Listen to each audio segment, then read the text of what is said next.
Hello मेरे प्यारे बच्चों, आखिरकार इतने लंबे समय के इंतजार के बाद रेलवे ने नई भर्ती का नोटिस जारी कर दिया है। नई भर्ती का नोटिस आ चुका है। कौन सी वैकेंसी के बारे में बात हो रही है, कौन से मेरे भाई क्या एज रही, योग्यता क्या रहेंगी, तो गाइस इस नोटिस की तरफ चलते हैं, आ जाइए। और बहुत लंबे समय के बाद एक बहुत बड़ी खुशखबरी, एक बहुत बड़ी जीत, कहीं ना कहीं जो ट्यूटर कैंपेन आपने और हम सब ने मिलकर चलाया था उसकी एक ये बड़ी जीत है।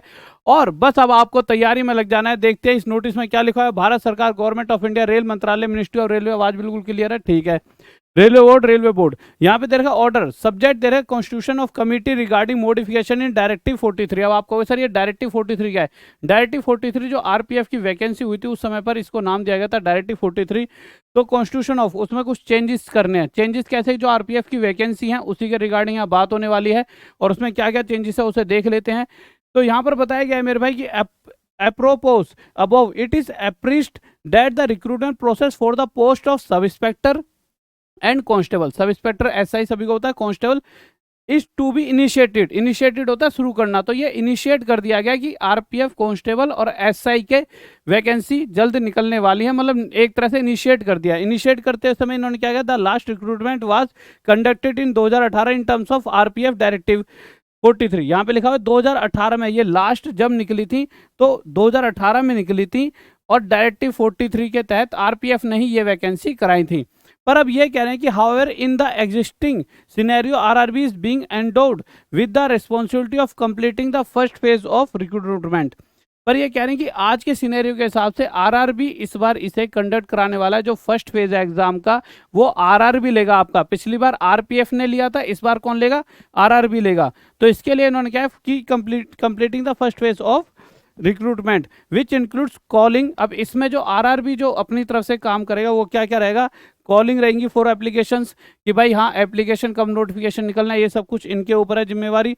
स्क्रीनिंग कि मेरे भाई की फोटो सिग्नेचर वगैरह जो जो चीज़ें आपने डाली है। हायरिंग एजेंसी वगैरह की मेरे भाई स्क्रीनिंग वगैरह में ये भी आता है कि आपके कहाँ कहाँ एग्जाम वगैरह होंगे। हायरिंग एजेंसी कौन सी एजेंसी को बुलाएंगे, जिससे टीसीएस वगैरह किससे एग्जाम कंडक्ट कराएंगे, ठीक है। Conducting CBT exercise and second phase would be completed by RPF. First phase इन्होंने करा दिया आरआरबी ने, सेकंड फेज आरपीएफ खुद कराएगी। आरपीएफ सेकंड फेज शायद फिजिकल वगैरह हो सकता है जिस वजह से आरपीएफ ही उसे कंडक्ट कराएगी। आगे क्या लिखा? In this regard directive 43 needs appropriate modification before the initiation of recruitment. तो ये कह रहे हैं डायरेक्टिव 43 में कुछ मॉडिफिकेशन जरूरी है इनिशिएट करने से पहले, वैकेंसी को इनिशिएट करने से पहले। और इनिशिएट कब तक हो जाएंगी इसके लिए यहाँ पर एक डेट दे रखी है, यहाँ पे प्रॉपर 16/10/2023 से पहले पहले ये चाह रहे हैं कि ये सब कुछ प्रोसेस होकर वैकेंसी यानी कहीं ना कहीं नोटिफिकेशन वगैरह निकल पाए। अब 16/10 क्या है, यही वाला महीना है 10, और 16/10 11 चल रहा है, 10 चल रहा है, 10 चल रहा है, 10 चल रहा है ना, तो ठीक है। 16/10/2023 अक्टूबर ही तो है, ठीक है। तो इसी महीने में कहीं ना कहीं ये चाह रहे हैं कि सारी चीज़ें हो जाएं। अगर आप आगे पढ़ोगे तो यहाँ पे साफ लिख रखा है कि the committee is requested to kindly complete the exercise at the earliest and submit modified draft directive 43 by 16/10/2023। कहीं ना कहीं मेरे भाई 4-5-6 दिन में ही आपको एक बड़ी न्यूज़ देखने को मिलेगी कि हाँ आरपीएफ की वैकेंसी आ रही है।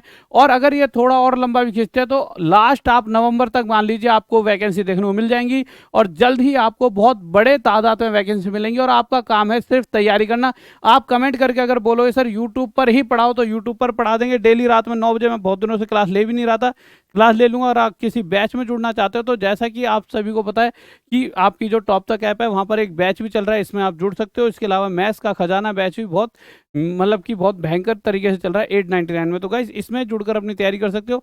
और एक बार कमेंट करके बताइए कि देखिए सबसे मेन मुद्दा जो होगा एज रिलैक्सेशन का होगा। तो एक बार एज रिलैक्सेशन के ऊपर भी बता सकते हो कि आपको सर क्या एज, आप क्या डिमांड करते हो। क्या मेरे को लगता है कि कहीं ना कहीं एज रिलैक्सेशन सभी को मिलना चाहिए, क्योंकि बहुत समय बाद 2018 बाद इन्होंने खुद कहा है 2018 बाद ये वैकेंसी आई हैं, तो एज रिलैक्सेशन मिलना चाहिए।